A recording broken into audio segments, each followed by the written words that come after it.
Friends, स्वागत है आपका आपके अपने चैनल बालाजी स्टडी क्लासेस में। और आज हम लोगों का टॉपिक रहेगा एनटीपीसी। जो वैकेंसी आई थी एनटीपीसी उसकी तैयारी के लिए, एनटीपीसी और रेलवे ग्रुप डी की तैयारी के लिए ये जो चैप्टर है ये काफी इंपॉर्टेंट है। कौन सा है? रेडियो सक्रियता, मतलब रेडियो एक्टिवता।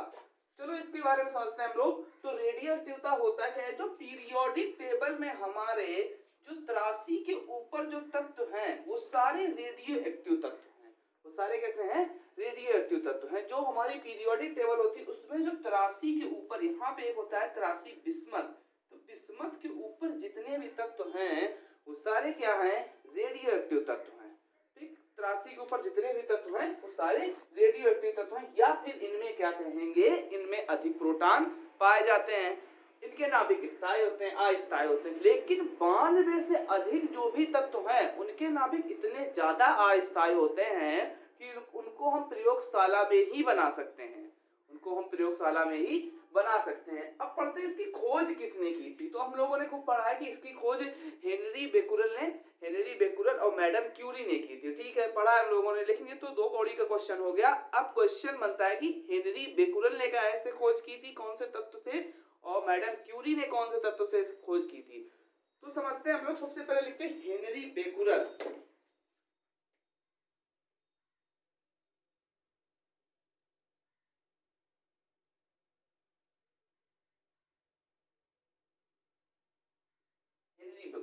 हेनरी बेकुरल ने क्या किया था?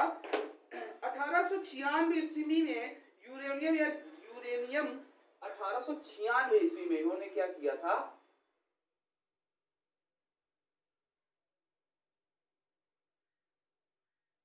यूरेनियम व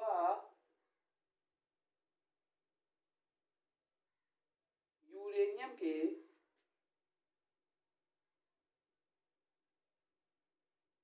लवणों से रेडियो सक्रियता की पहचान की। रेडियो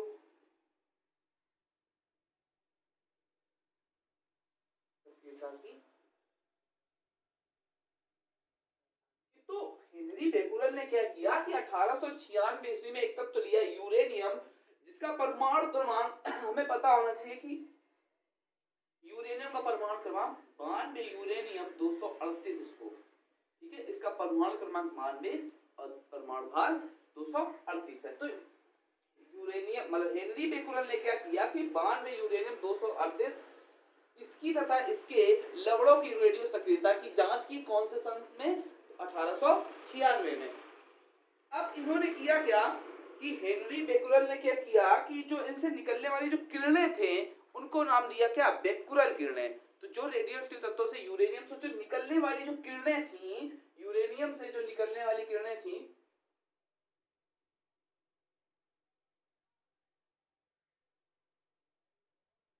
यूरेनियम से निकलने वाली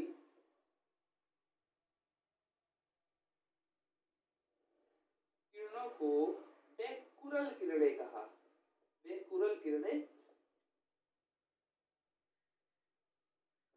ये तो किसने बताया? ये तो खाली हमें किसने बताया? ये तो बताया हेनरी बेकुरल ने। एक बार फिर से समझ लेते हैं हेनरी बेकुरल ने क्या बताया कि यूरेनियम या यूरेनियम के लवणों के रेडियो सक्रियता की जांच की हेनरी बेकुरल ने। और क्या बताया? इन्होंने बताया कि यूरेनियम से जो निकलने वाली किरणें हैं उनको इन्होंने अपने नाम पे क्या कहा? बेकुरल किरणें कहा। किस पे खोज की? 92 यूरेनियम 238। अब आगे एक और फिर हुए मैडम क्यूरी। मैडम क्यूरी का भी नाम हम लोग सुनते हैं बार बार।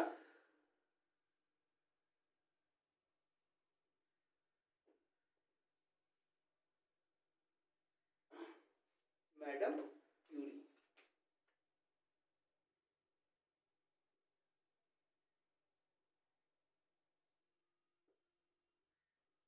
एक नाम इनको और लिखा होगा, मैरी क्यूरी भी लिखा मिलता है, तो वो भी सही। मैडम क्यूरी तो था, उनके जो हस्बैंड थे पियरे क्यूरी।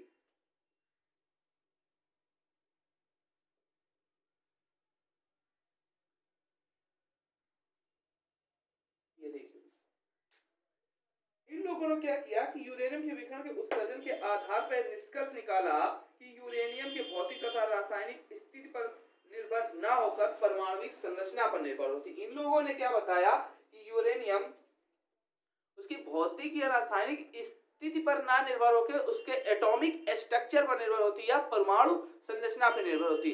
और जब ये लोग यूरेनियम की खोज कर रहे थे तब इन लोगों ने दो और नए तत्वों की खोज की जिनका नाम था पोलोनियम और रेडियम। इन्होंने क्या बताया कि यह रेडियो एक्टिव तत्व परमाणु संरचना पर निर्भर करते हैं। संरचना पर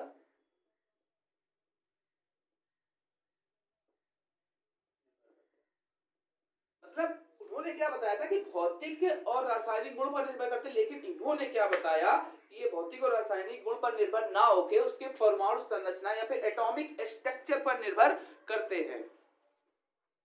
और इन्होंने बताया, और ये लोग जो यूरेनियम के लवणों की खोज कर रहे थे, यूरेनियम की खोज कर रहे थे तब यूरेनियम की खोज कर रहे थे, यूरेनियम का एस है पिच ब्लेंड, यूरेनियम के अयस्क, यूरेनियम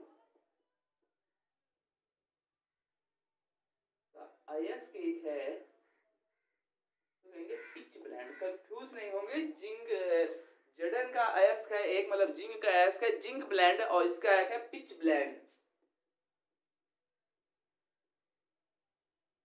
जब इसकी खोज कर रहे थे यूरेनियम के अयस्क की, तब इनको क्या हुआ, इनको दो और नए तत्व मिले, एक मिला पोलोनियम, एक मिला रेडियम।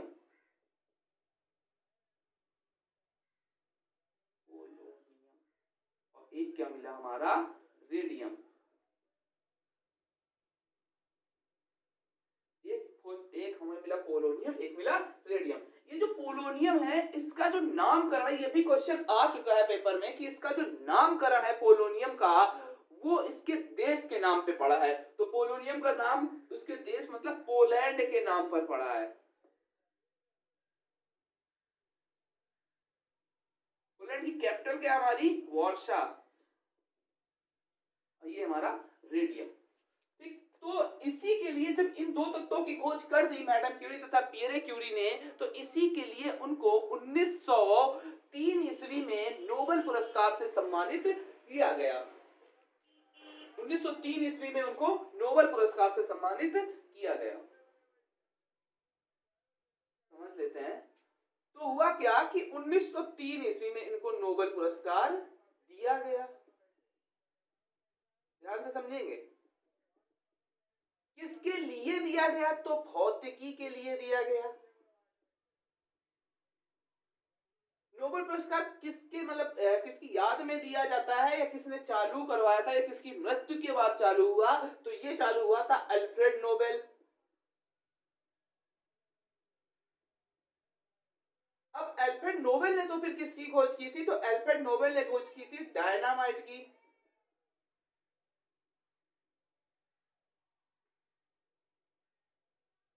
ये देता कौन सा देश है, तो कौन सा देश कहां से मतलब चालू कहां से होता, स्वीडन से चालू हुआ था। स्वीडन, स्वीडन की कैपिटल है स्टॉकहोम, स्टॉकहोम। ठीक, अल्फ्रेड नोबेल ने क्या किया था, डायनामाइट की खोज की थी। तो पहला जो नोबेल पुरस्कार शायद 1901 ईस्वी मिला था, उसके 2 साल बाद ही 1903 ईस्वी में क्या हुआ कि मैडम क्यूरी, मैरी क्यूरी या पियरे क्यूरी को दिया गया। तो एक बार फिर से समझ लेते हैं कि जब मैडम क्यूरी तथा पियरे क्यूरी यूरेनियम के अयस्कों की, यूरेनियम के अयस्क पिच ब्लेंड की खोज कर रहे थे, तब उनको दो और नए तत्व मिले जिसका नाम था पोलोनियम और रेडियम। पोलोनियम एक ऐसा तत्व है पूरे पीरियोडिक टेबल में, एक ऐसा तत्व है जिसका नामकरण उसके देश के नाम पे पड़ा है। देश कौन सा हो सकता है, पोलैंड। पोलैंड की कैपिटल वार्शा। द्वितीय विश्व युद्ध में, द्वितीय विश्व युद्ध का कारण था यही कि जर्मनी का पोलैंड पर आक्रमण, जर्मनी ने पोलैंड पर आक्रमण किया था।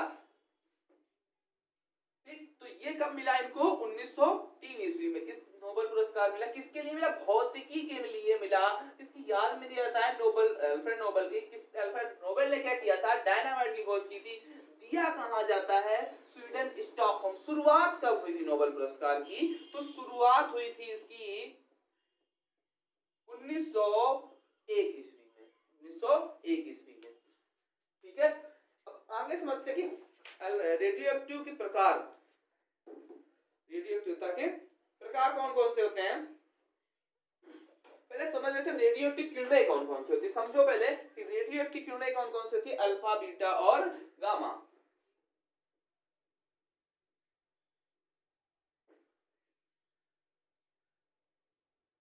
अल्फा बीटा और गामा।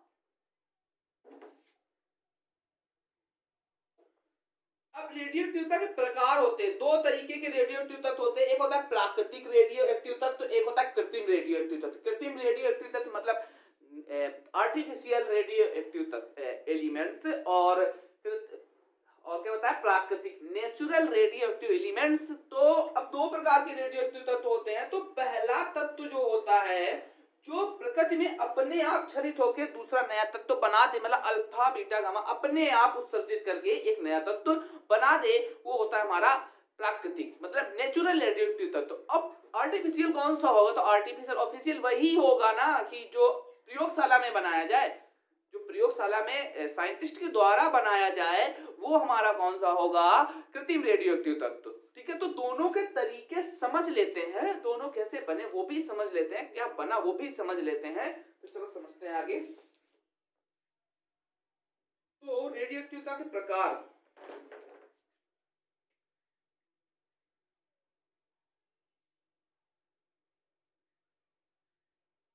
रेडियो एक्टिव तत्व के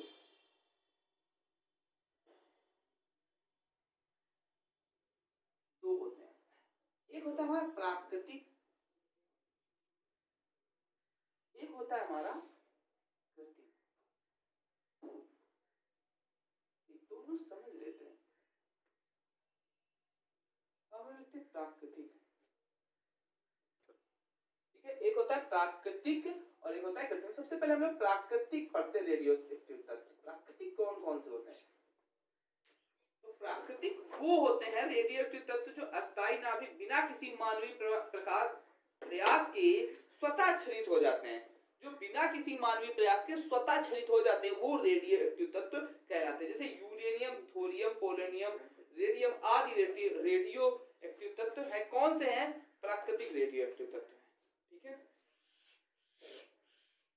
तो जो बिना मानवीय प्रयास लिखेंगे, जो तत्व बिना मानवीय प्रयास के, बिना मानवीय प्रयास के स्वतः क्षरित हो जाते हैं, जो बिना मानवीय प्रयास के स्वतः क्षरित हो जाते हैं वो रेडियो, वो कौन से, प्राकृतिक रेडियो एक्टिव तत्व कहलाते हैं। प्राकृतिक रेडियो एक्टिव तत्व।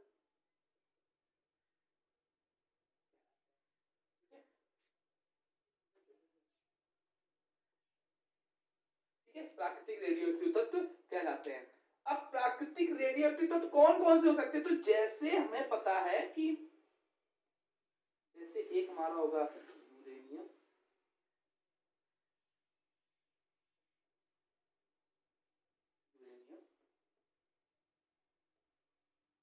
रेडियम, यूरेनियम, रेडियम और थोरियम, पोलोनियम।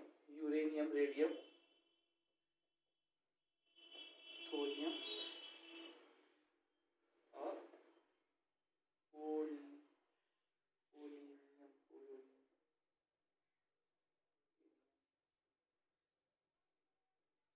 ठीक है, तो हम बोलते हैं पोलोनियम। यूरेनियम 238 प्राकृतिक रूप में क्षयित होकर थोरियम 234 तथा थोरियम 234 प्राकृतिक रूप से क्षयित होकर प्रोटेक्टियम 234 में परिवर्तित हो जाता है। तो क्षयित कैसे हुआ, अब हम लोग ये समझते हैं कि ये क्षयित होकर बना कैसे, कौन सा कण निकला जो इससे ये बना। तो उसके पहले हमें समझना ये जरूरी है कि अल्फा कण निकलने पे क्या होता है, बीटा कण निकलने पे होता क्या है। तो सबसे पहले हम लोग लिखते हैं, इतना तो समझ गए होंगे, इसके ऊपर यहीं पे लिख लेते हैं कि जो हमारा यूरेनियम 238 है ये प्राकृतिक रूप में क्षयित होकर बनाता है थोरियम 234। तो यूरेनियम क्या होता है, यूरेनियम प्राकृतिक रूप में क्षयित होकर थोरियम 238 बनाता है, थोरियम 234 बनाता है, थोरियम 234 बनाता है। कैसे बना होगा एक बार समझते हैं। थोरियम 234 बनाता है, ठीक। तो हमें पता है कि 92 यूरेनियम 238, 92 यूरेनियम 238। अब क्षयित होके हमारा जो थोरियम बना तो वो बना 234। अब हम लोग समझते हैं, यहाँ पे समझते क्या है कि कौन सा कण निकला जो ये यूरेनियम थोरियम 234 से बना। तो कौन सा कण निकला होगा, तो अब हम लोग समझते हैं कि जब भी अल्फा कण निकलेगा तो परमाणु क्रमांक में 2 की कमी, परमाणु भार में 4 की कमी होगी। तो बीटा कण निकलने पे क्या होगा, तो बीटा कण निकलने पे क्या होगा कि परमाणु क्रमांक में 1 की वृद्धि हो जाएगी, और यहाँ पे जैसे 92 यहाँ पे 93 हो जाएगा, और परमाणु भार हमारा वही रहेगा, ठीक। तो समझते हैं आगे, ठीक है। तो इसमें क्या हुआ, कितने की कमी हुई, तो इसमें हमारी कितने की कमी हुई, अल्फा कण निकला। तो जब एक अल्फा कण निकलता है तो परमाणु क्रमांक में कितने की कमी, 4 की कमी। तो यहाँ पे लिखेंगे 4 की कमी, और इसमें कितने की कमी, 2 की कमी, तो हो जाएगा 90। तो कितने की कमी, 2 की कमी। क्वेश्चन कैसे आता है पेपर में, पेपर में क्वेश्चन कैसे आता है, तो पेपर में क्वेश्चन आता है कि एक अल्फा कण निकलने पर परमाणु भार में क्या अंतर होता है। क्वेश्चन आता है कि एक अल्फा कण निकलने पर परमाणु भार में क्या अंतर होता है। तो क्या होगा कि परमाणु भार में क्या अंतर होता है, परमाणु भार में 4 की कमी हो जाती है, परमाणु भार में 4 की कमी, 4 की कमी हो जाती है। मतलब क्या है कि परमाणु भार 4 कम हो जाएगा। अगला एक और कि परमाणु भार में 4 की कमी, तो परमाणु क्रमांक में कितने की, तो परमाणु क्रमांक में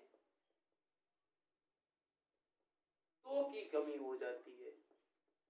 बात समझ रहे हैं कि परमाणु क्रमांक में कितने की कमी, तो ये किसके लिए है, अल्फा कण निकलने पर।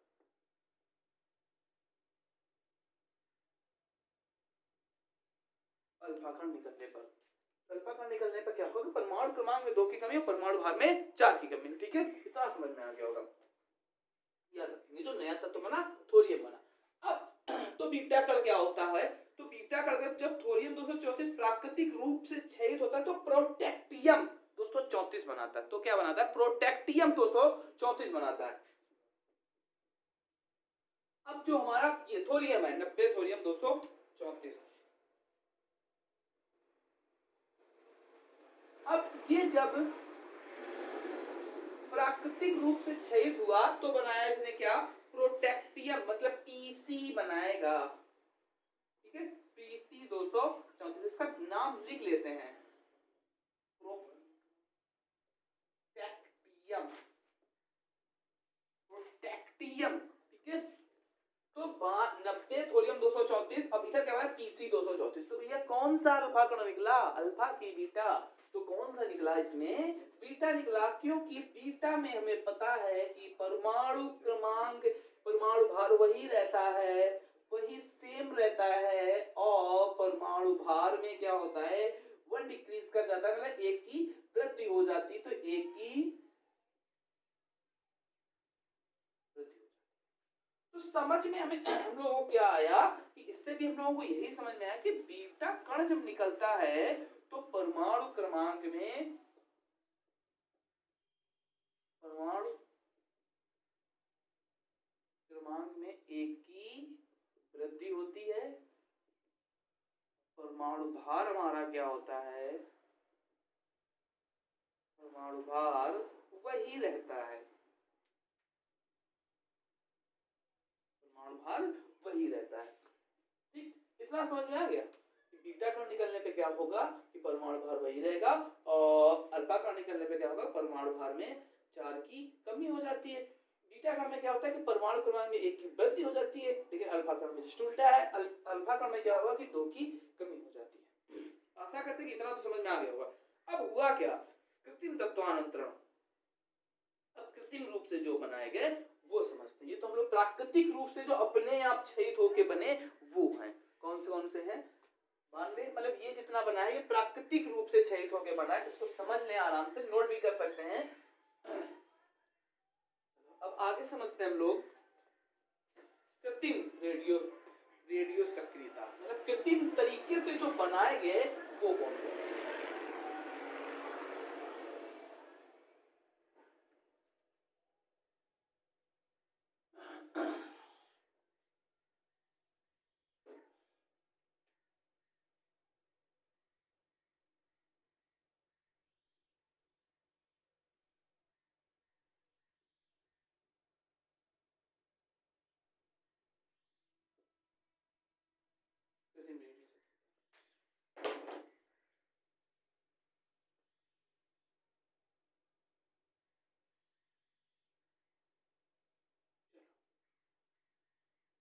जब किसी स्थायी नाभिक वाले रेडियो एक्टिव तत्व पर न्यूट्रॉन, प्रोटॉन तथा इलेक्ट्रॉन की बमबारी करते हैं तो वो एक नया रेडियो एक्टिव तत्व बनाते हैं। जैसे एक वैज्ञानिक थे, सर्वप्रथम 1919 ईस्वी में रदरफोर्ड ने नाइट्रोजन के नाभिक पर अल्फा कणों की पहुंचार करके ऑक्सीजन के समस्थानिक O8O17 तथा प्रोटॉन 1 का निर्माण किया। देखो रदरफोर्ड ने क्या किया कि 1919 ईस्वी में वैज्ञानिक रदरफोर्ड ने क्या किया कि नाइट्रोजन पर अल्फा कणों की बौछार की।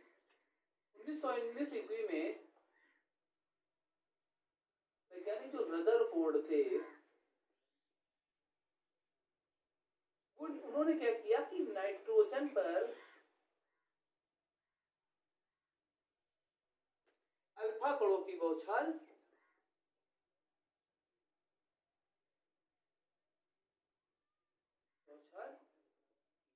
नाइट्रोजन के नाभिक पर, नाइट्रोजन भी लिख सकते, कोई दिक्कत नहीं। और जब नाइट्रोजन के नाभिक पर अल्फा कणों की बौछार की तब उन्होंने मतलब ये पाया तो ऑक्सीजन का समस्थानिक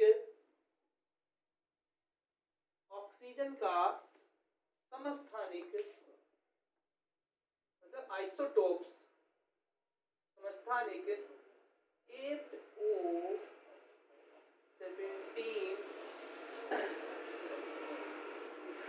प्राप्त किया। कैसे प्राप्त किया हम लोग, N7N, अब हमें पता है 7N14। तो क्या हुआ, जब एक अल्फा कण निकलता है तो 2He4 अल्फा कण निकाला नहीं है, इससे इन्होंने अल्फा कण निकाला नहीं है, इस पे अल्फा कणों की बौछार की है। जब निकालते हैं तब परमाणु क्रमांक में 2 की कमी और परमाणु भार में 4 की कमी हो जाती, लेकिन इन्होंने अल्फा कण निकाला नहीं है, अल्फा कण की बौछार की है, उसके ऊपर बमबारी की है, किसके ऊपर, नाइट्रोजन के ऊपर। तो जब भी अल्फा कण निकालते तो याद होगा कि परमाणु क्रमांक में 2 की कमी, परमाणु भार में 4 की कमी, तो एक हीलियम बनता था हमारा। तो इन्होंने क्या किया कि नाइट्रोजन पर अल्फा कणों की बौछार की और क्या प्राप्त किया इन्होंने, ये प्राप्त किया, क्या प्राप्त किया, 8O17। और क्या निकला अब देख लेते हैं, 7 2 9 और 4 4 कितने हो गए, 18, ऊपर कितने हैं 17। तो इनको एक 1H1 एक प्रोटॉन भी प्राप्त हुआ, इनका प्राप्त हुआ, प्रोटॉन प्राप्त हुआ। तो लिख लेते सबके नाम, ये है हमारा नाइट्रोजन, ये है हमारा क्या, अल्फा कण। ये है हमारा आइसोटोप्स ऑफ ऑक्सीजन, मतलब ऑक्सीजन का समस्थानिक,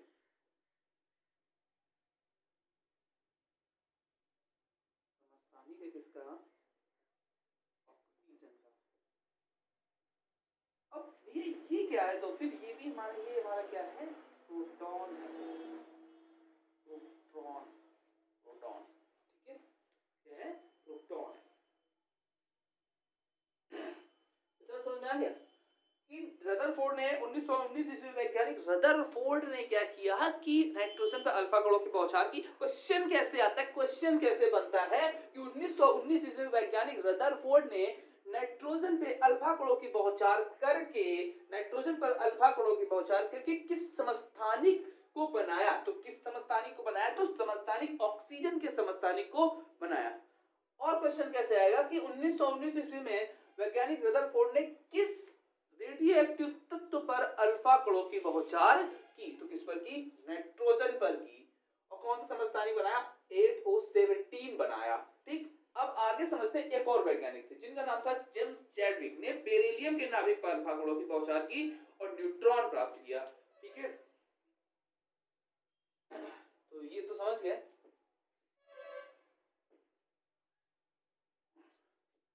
ये कृत्रिम तरीके से बन रहे हैं। अब एक और वैज्ञानिक थे जिनका नाम था 1932 ईस्वी में जेम्स चैडविक ने, 1932 ईस्वी में जेम्स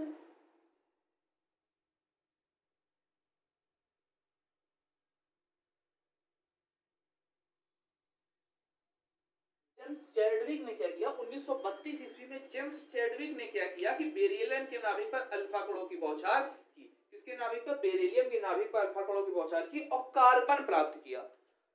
बेरिलियम के नाभिक पर अल्फा कणों की बौछार की और कार्बन प्राप्त किया। तो बेरिलियम का नाभिक हमारा क्या होगा,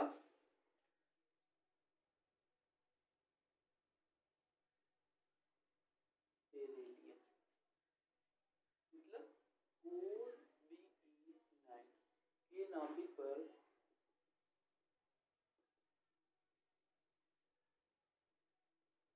अल्फा कणों की बौछार करके, जेम्स चैडविक ने बेरिलियम के नाभिक अल्फा कणों की बौछार करके क्या प्राप्त किया, 6 प्राप्त किया। और क्या प्राप्त किया, और एक न्यूट्रॉन भी प्राप्त किया, और एक न्यूट्रॉन भी प्राप्त किया। और क्या प्राप्त किया, और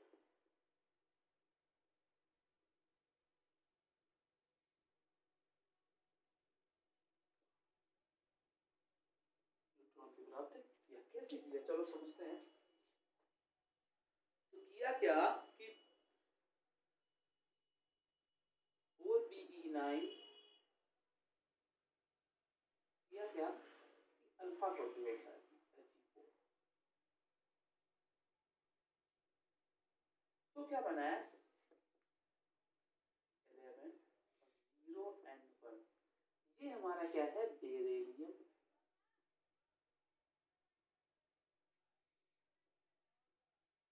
ये हमारा क्या है, अल्फा कण, ये हमारा क्या है, कार्बन, ये हमारा क्या है, न्यूट्रॉन। 1932 में जेम्स चैडविक ने बेरिलियम के नाभिक पर अल्फा कणों की बौछार करके क्या प्राप्त किया, 6C12 प्राप्त किया और न्यूट्रॉन भी प्राप्त किया। तो बेरिलियम के बेरिलियम का परमाणु क्रमांक पता है कि 4 होता है, हाइड्रोजन हीलियम लिथियम बेरिलियम 4 होता है। इसका परमाणु भार जो होता है वो 9 होता है, 2He4। फिर क्या किया, एक अल्फा कण की बौछार की, क्या किया, एक अल्फा कण की, ये मतलब हमारा क्या है, एक अल्फा कण है, इसकी बौछार की, बेरिलियम के नाभिक पे बौछार की। बेरिलियम से निकल नहीं रहा है अल्फा कण, बेरिलियम के नाभिक पे बौछार कर रहे हैं। तो जब इसकी बौछार की, तो ये जब जोड़ेंगे हम, तो ये जोड़ने में कितना होगा, 9 4 13 और ये 6, तो ये तो 6 मिल गया हमारा, 13, एक ऊपर कम हो रहा है, तो ऊपर जो है मतलब ज्यादा हो रहा है, तो वो 1 मतलब एक न्यूट्रॉन निकलेगा हमारा। ठीक है, इतना तो समझ गए होंगे।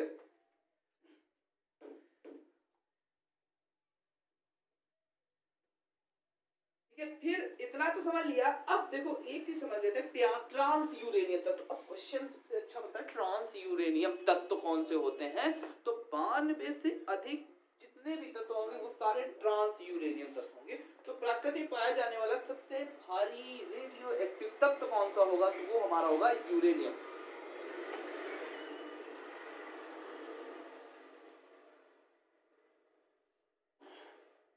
प्राकृतिक रूप से पाया जाने वाला सबसे भारी तत्व, तो प्राकृतिक रूप से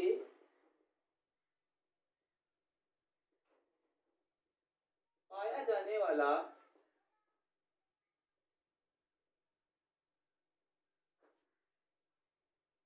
सबसे भारी तत्व कौन सा होगा, यूरेनियम। अब 92 यूरेनियम के ऊपर जितने भी तत्व हैं, 92 यूरेनियम के बाद के सभी तत्व क्या है, सभी तत्व मानव निर्मित हैं या फिर कृत्रिम रूप से प्रयोगशाला में बनाए गए हैं। सभी तत्व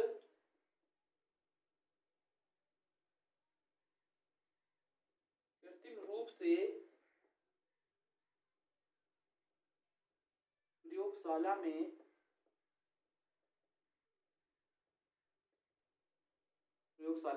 बनाए गए। बाकी सभी तत्व क्या प्रयोगशाला में बनाए गए, कृत्रिम रूप से प्रयोगशाला में बनाए गए। इन तत्वों को ट्रांस यूरेनियम तत्व कहते हैं। बस इन्हीं तत्वों को, जितने तत्व 92 के ऊपर जितने भी तत्व हैं उन सभी तत्वों को ट्रांस यूरेनियम तत्व कहते हैं। इन सभी तत्वों को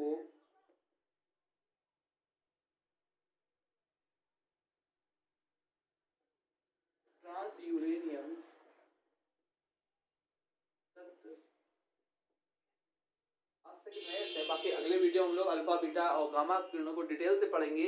अल्फा बीटा गामा किरणों को हम लोग अंतर पढ़ेंगे, इनके यूज कहाँ होते हैं, कहाँ कहाँ पे इनके समस्थानिकों का यूज हुआ, किसके उपचार में हुआ, अगले वीडियो में हम लोग पढ़ेंगे। अगर हमारा वीडियो पसंद आए तो प्लीज हमारे चैनल को लाइक करें, सब्सक्राइब करें एंड बेल आइकन दबाना ना भूलें। Thank you.